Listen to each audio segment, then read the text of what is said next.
ആണോ? ഇനി അപ്പുറത്തോട്ട് പോകാൻ എന്തോ ചെയ്യണ്ടത്? മതിലാടിയാലോ? ഇതൊക്കെ എന്തോ ഉമ്മ കാണിക്കാനോ? നോക്കോ.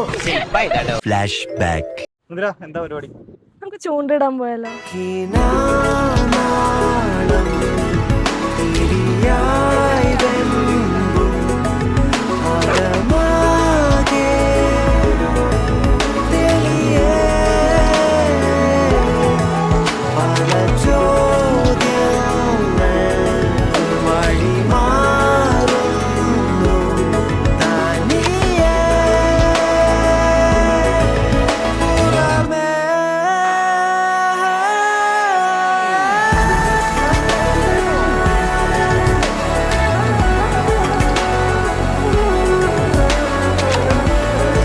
നമ്മളെ കിട്ടിയ മീൻ ഇവിടെ കേട്ടോ, ഒരു തേങ്ങയും കിട്ടാത്തോണ്ട് നമ്മൾ പോവുകയാണ്. ഇനി അടുത്ത ആഴ്ചയാണ്.